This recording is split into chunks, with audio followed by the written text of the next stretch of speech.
सभा के कार्यकर्ता सम्मेलन में उपस्थित इस कार्यक्रम की अध्यक्षता कर रहे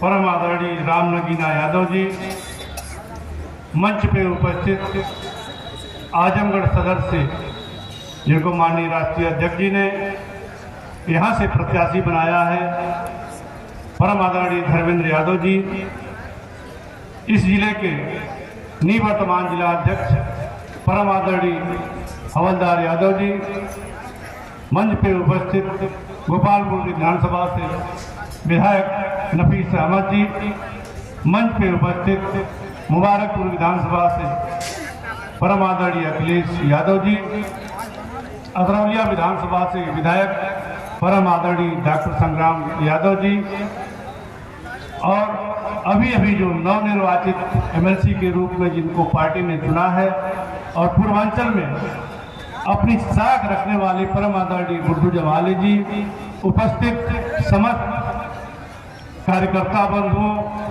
जोनल प्रभारियों, सेक्टर प्रभारियों, बूथ प्रभारियों, उपस्थित समस्त माताओं एवं बहनों का मैं इस सगड़ी विधानसभा की तरफ से इस प्रांगण में सबका हार्दिक अभिनंदन और वंदन करता हूँ। भाइयों, 2024 का चुनाव हमारे आपके लिए बहुत महत्वपूर्ण है। यदि ये चुनाव हम नहीं जीतते हैं तो देखा होगा पिछली 28 मई को जबकि संविधान का पहला पन्ना फाड़ दिया गया, संसद के उद्घाटन में संविधान के अनुच्छेद 19 के तहत अगर कोई उद्घाटन कर सकता है संसद का तो उद्घाटन राष्ट्रपति के द्वारा होना चाहिए था, लेकिन राष्ट्रपति द्वारा उद्घाटन न करा करके प्रधानमंत्री ने स्वयं उद्घाटन किया। इसलिए मैं कह रहा हूं कि संविधान का पन्ना फाड़ दिया गया और हम नहीं चाहते तो पूरे का पूरा संविधान ही बदल दिया जाएगा। अभी अभी आप लोगों ने देखा हो, दो लोग हैं, एक सुभाषपा के कैंडिडेट हैं घोसी से और एक अंबेडकर नगर से कैंडिडेट हैं जो बसपा छोड़ के भाजपा में आए।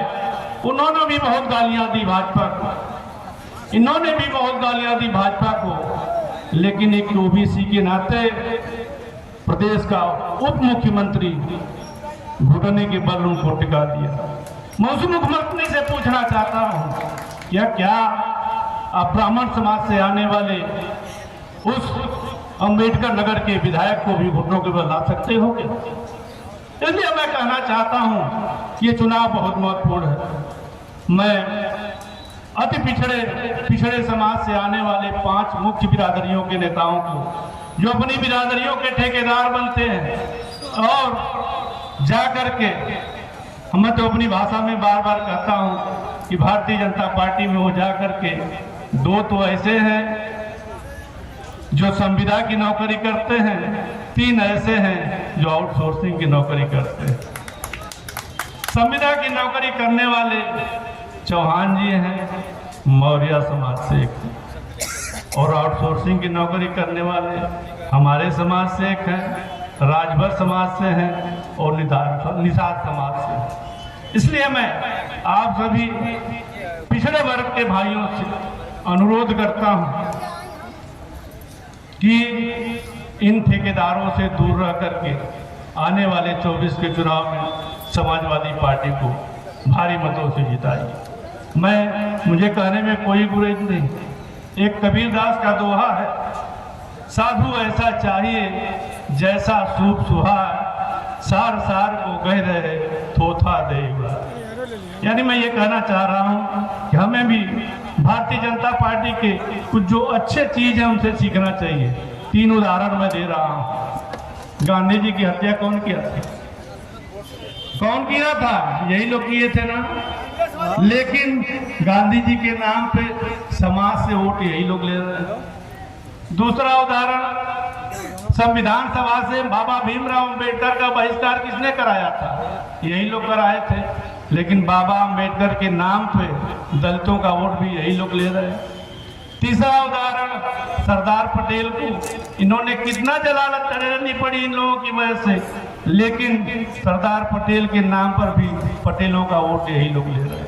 तो वो कला हमें भी आनी चाहिए कि कैसे अपने समाज का वोट इनसे लिया जा सकता। अभी एक कला और इनकी है, गरीबों के जेब से, आजकल नौकरी तो किसी के पास है नहीं, गरीबों के जेब से कैसे पैसा निकाला जाता है, एक वानगी में आपके सामने रखना चाहता हूँ। इन्होंने बड़े जोर शोर से जनधन खाता खुलवाया था। करीब 51 करोड़ जनधन खाते खुले थे पूरे देश में, और अगर उस खाते में 500 रुपया भी अगर रहा होगा तो बैंक वाले उस पैसे को कैसे काटे होंगे आप सबको पता है। तो कितना पैसा सरकार के पास गया, 51 करोड़ गुणे 500 करेंगे तो 25,500 करोड़ धीरे से इन्होंने अपने पब्लिक से ले लिया। दूसरा उदाहरण मैं दे रहा था, हर घर तिरंगा एक अभियान चलाया था। तिरंगा पहले हमारा बनता था सूती से, अब किससे बनने लगा, नायलॉन से। उसका सबसे बड़ा एक्सपोर्टर कौन है, एक अपने देश का सबसे बड़ा उद्योगपति, दूसरे नंबर का नाम नहीं लूंगा, वो बनाता है। हर घर झंडा, यानी हमारे देश में 30 करोड़ घर हैं और एक झंडा 30 रुपए का मिलता था। नोट कर लिए, 900 करोड़ जनता की जेब से धीरे से निकाल लिया गया, हमें आपको नहीं पता चलता। चौथा उदाहरण, तीसरा उदाहरण, पेट की इन्होंने एक परीक्षा जब सृजित की है। हर साल पेट की परीक्षा होती है, अभ्यर्थी उसमें उत्तीर्ण होते हैं लेकिन नौकरी नहीं मिलती। अगली बार फिर पेट की परीक्षा में जाना, तो पेट की परीक्षा में पिछली बार 30 लाख लड़के भर्ती हुए, मतलब परीक्षा देने गए थे। फार्म तो मान लेता हूँ 180 रुपए का था, लेकिन जब यहाँ से कोई इलाहाबाद गया, लखनऊ गया, पश्चिमी उत्तर प्रदेश गया, तो कम से कम एक कैंडिडेट का 2000 रुपये खर्च हुआ। आप जोड़ो 30 लाख गुणे 2000, यानी 800 करोड़ उन्होंने जनता की जेब से धीरे से निकाल ली। और अभी अभी पुलिस की भर्ती हुई है, 50 लाख नौकरी देने का वादा किया गया। 400 का फार्म था, कोई इलाहाबाद गया, मेरठ गया, आगरा गया, उसमें भी मोटी मोटा अगर हम 2000 का खर्च रख लेते हैं, 1000 करोड़ इन्होंने धीरे से गरीब के जेब से निकाल दिया, लेकिन आए नहीं। ये है मोदी की गारंटी। हमारे देश में हर साल 2 करोड़ नौकरियां दी जाएंगी, दिए नहीं, ये है मोदी की गारंटी। किसानों की आय दोगुनी करेंगे, दोगुनी नहीं हुई, ये है मोदी की गारंटी। किसानों के ऊपर गाड़ी चढ़ा के मार देंगे, ये है मोदी की गारंटी।